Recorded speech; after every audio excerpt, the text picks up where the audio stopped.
नमस्कार दर्शक बंधु मु प्रवीण आपण माने देखुछंती ओडिया न्यूज टॉक। वीडियोटी जदि भल लगे ताहेले गोटे लाइक कमेंट एवं सब्सक्राइब करने पई आद्य भूलिबे नहीं। चलो आसंतु राज्य देश तथा विदेश रे रहिथिबा मुख्य खबर उपरे नजर पकाइबा। आजिर प्रथम खबर देवस्नान पूर्णिमा पाई सोमवार बंद रहिबो सबु स्कूल। आज हेउची सोमवार देवस्नान पूर्णिमा। स्नान पूर्णिमा को दृष्टि रे रखी बंद रहिबो समस्त विद्यालय। एने प्रशासन पक्षरु निर्देशनामा जारी करा जायछि। ज्येष्ठ शुल्क पूर्णिमा तिथि रे स्नान यात्रा अनुष्ठित हेबो। एही समय भिड़ को नजर रे रखी बंद रहिबो समस्त स्कूल। एने पुरी जिला शिक्षा अधिकारी कार्यालय पक्षरु निर्देशनामा जारी करा जायछि। डीईओ कार्यालय जारी निर्देश अनुसार देवस्नान पूर्णिमा रे पुरी पौर परिषद अंचल थिबा समस्त स्कूल छुटी रहिबो। परवर्ती खबर जुलाई द्वितीय सप्ताह रे नीट परीक्षा फल। परीक्षा परिचालना करुथिबा संस्था एनटीए प्रोविजनल आंसर की जारी करिछि। एहा सह परीक्षार्थी ओएमआर सीट मध्य जारी करा जायछि।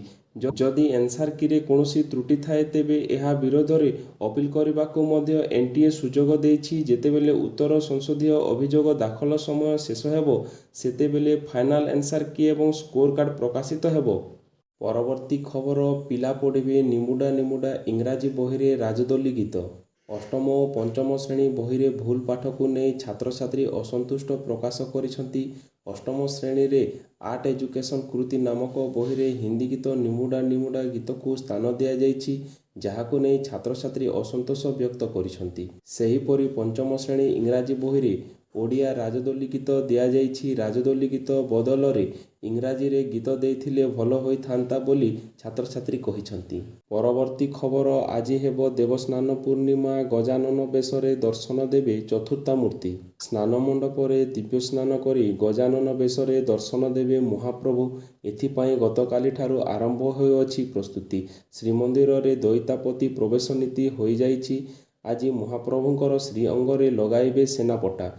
एथिपाई गतकाली ठारू आज अपराह्न घंटाए पर्यंत दर्शन बंद रहिथिला। आज भोर 5टारू पहंडी 4टारे हाथी बेश गजानन बेशरे दर्शन देवे चतुर्था मूर्ति। परवर्ती खबर डब्ल्यूईपी रो शुभारंभ कले मुख्यमंत्री। भुवनेश्वर लोकसेवा भवन रे उद्यमी ओडिशा एमएसएमई कार्यक्रमर महिला उद्यमिता प्लाटफर्म डब्ल्यूईपी रो शुभारंभ होईछि। एही अवसर रे मुख्यमंत्री कहिसंती प्लाटफर्म केवल एक अनुष्ठान नुहे बरम ओडिशार विकास यात्रा रे महिला मानकर अर्थनैतिक नेतृत्वर एक महान अभियान। आमर लक्ष्य होछि आमे एमिति एक ओडिशा गठन करिबु जेउठारे महिला माने चाकरी खोजिबे नाही बरम चाकरी सृष्टि करिबे। सेमाने विकासर केवल अंग हेबे नाही बरम विकास नेतृत्व नेबे बोली मुख्यमंत्री कहिसंती।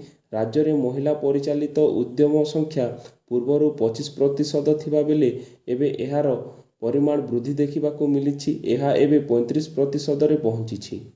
परवर्ती खबर विवाह कार्ड को नहीं सरकारंकर बड़ निष्पत्ति। विवाह कार्ड रे रहिबो जन्म तारीख। महाराष्ट्र सरकार विवाह निमंत्रण कार्ड संपर्क रे एक नुआ नियम प्रणयन करबाकू प्रस्तुत होइछंती। जदि यह कार्यकारी हुए तेबे विवाह कार्ड रे बर एवं कन्या उभयंकर जन्म तारीख एवं वर्ष अंतर्भुक्त करिबा बाध्यतामूलक होई पारे। सरकारंकर एही पदक्षेप बाल्य विवाह को रोकिबा एवं विवाह पूर्वर बर और कन्यार निर्दिष्ट बयस जानिबा। परवर्ती खबर प्रधानमंत्री मोदी को मिलिला सेशेल्सर सर्वोच्च सम्मान guardian of the blue horizon.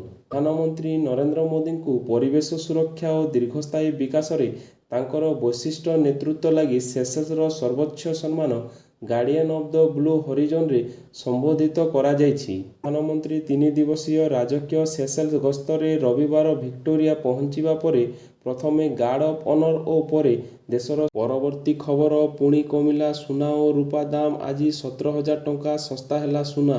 Multi commodity exchange रे सुनार मूल्य प्राय 10 ग्राम 17,000 टंका ह्रास पाइछि। एहा मे 29 पर ठारू 10.36% ह्रास।